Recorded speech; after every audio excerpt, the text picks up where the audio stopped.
Hello everyone, in today's video we will take a look at gold texture.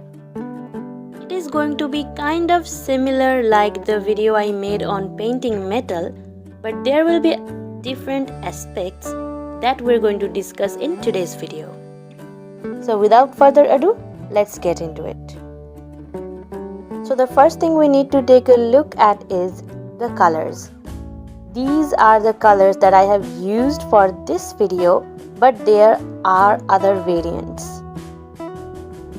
The colors I have went for are closer to the greener side of the color wheel.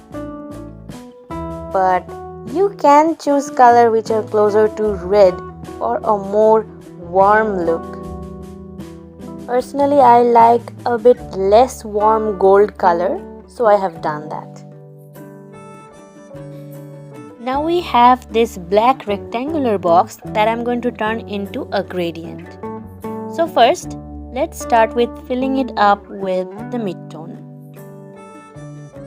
Next, I'm going to place the color to create a gradient that makes it look like a gold surface.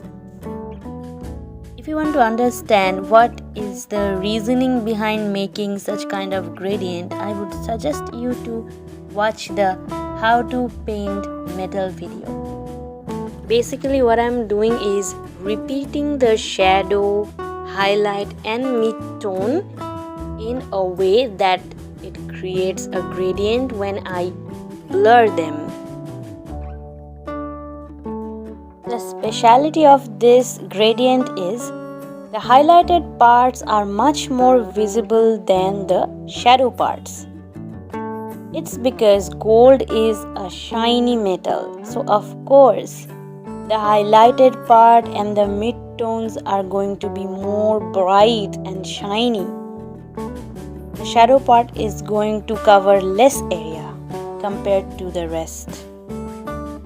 So after adding the moving blur effect, we can feel that shiny golden texture coming from that gradient, and this is what exactly we wanted to do. Now that we know the basics, I'm going to show you how to apply this on other objects as well. First, we will start with a circle. The first step would be determining the light source. Once you have done that, start with the mid-tone like I did, and then gradually move on to the darker parts and finally add the highlights. Make sure to make it look like it's shining and glowing. Notice that the motion of the strokes are circular. This is how it always should be. If you make straight strokes on a circular surface, it won't give you that 3D feeling. So, always make strokes along the shape you are drawing.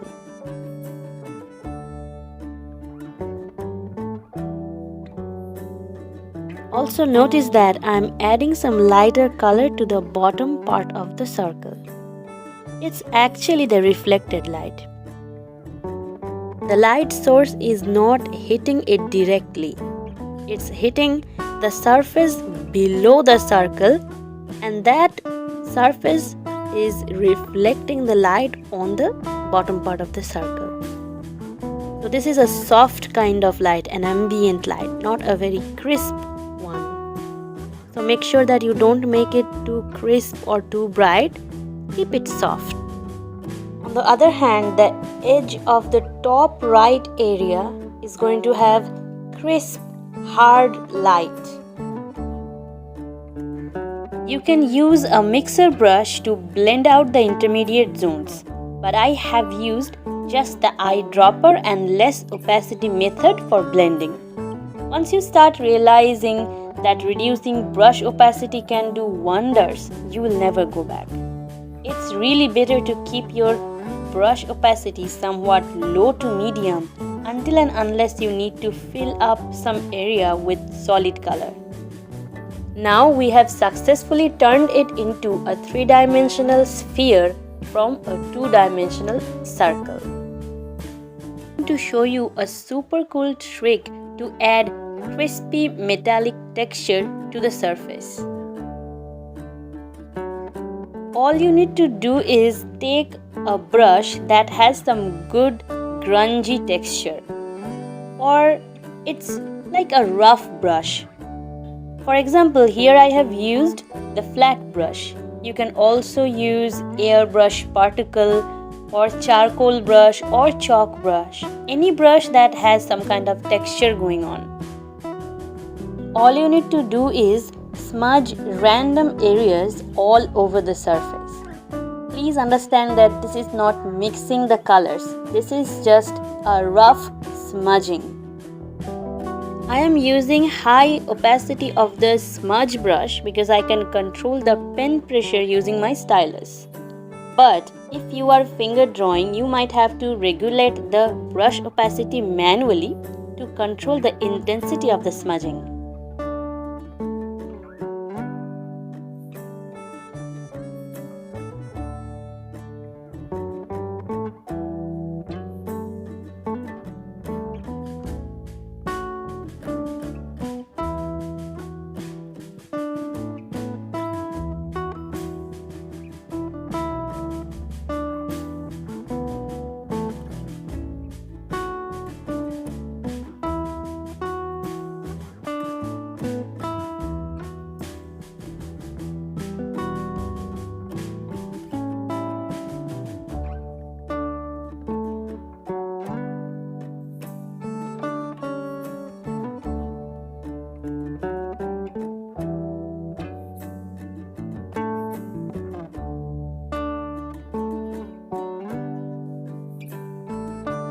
Once you feel like you are done with adding those scratch marks or adding texture to it, you have to go to FX and then choose blur, and next go for unsharp mask.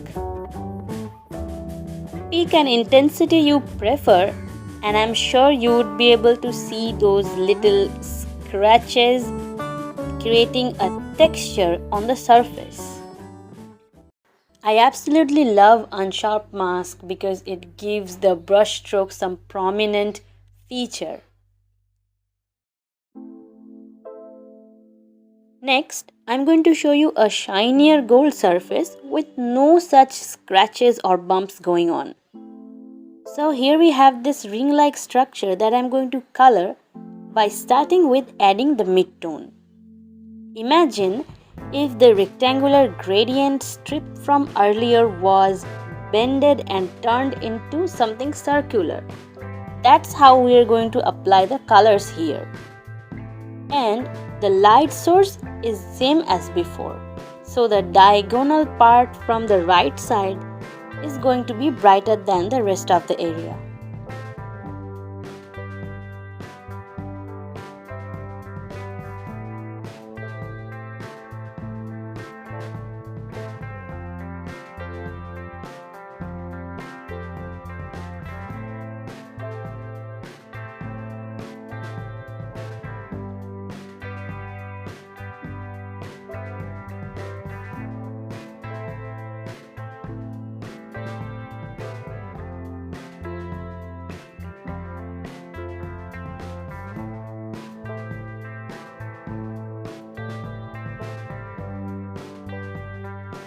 To add a three-dimensional feeling, I have added two dark borders around the small ring and the big ring in a different layer.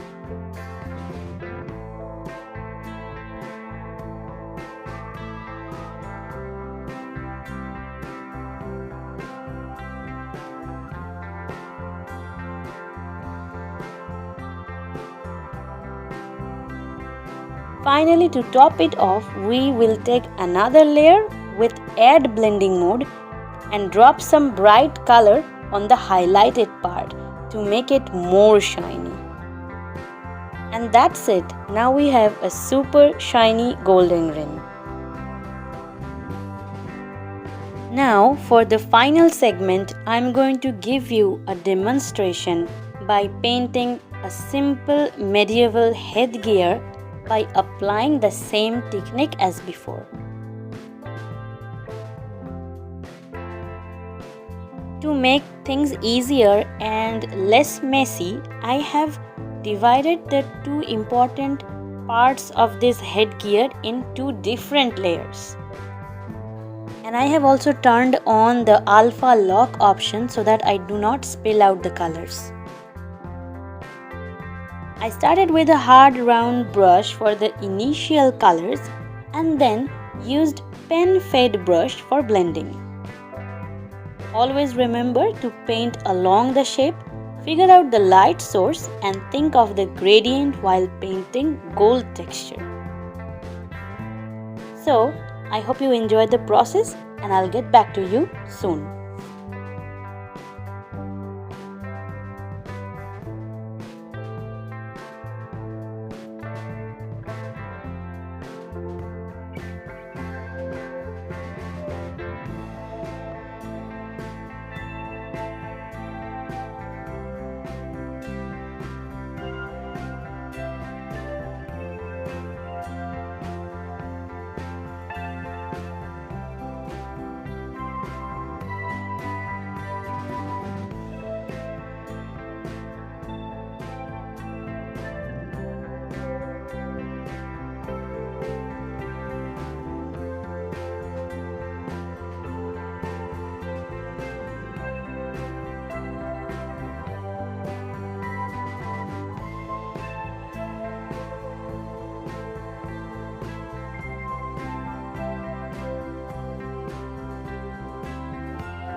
Added these lines to make it look like these gold plates are connected to each other to make the headgear look more believable. And I also made sure to add some light and shadow properly to make those edges pop out.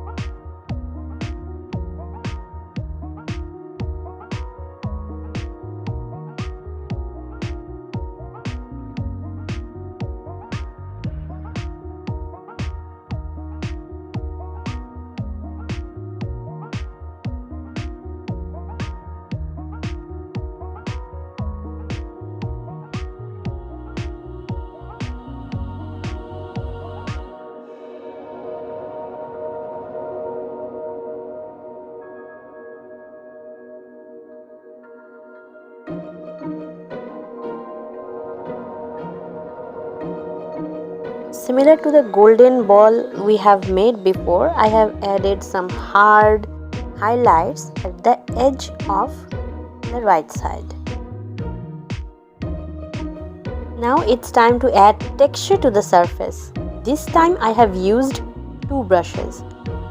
The first one is the charcoal brush to give it a mild grungy texture, and then again the flat brush to make some scratches.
Now it's time to use the unsharp mask.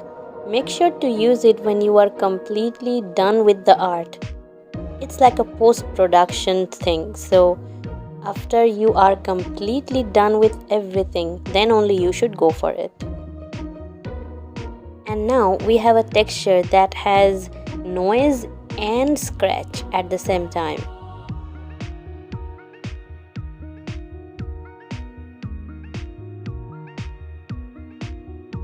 So in today's video we have covered different ways to apply gold texture on a surface.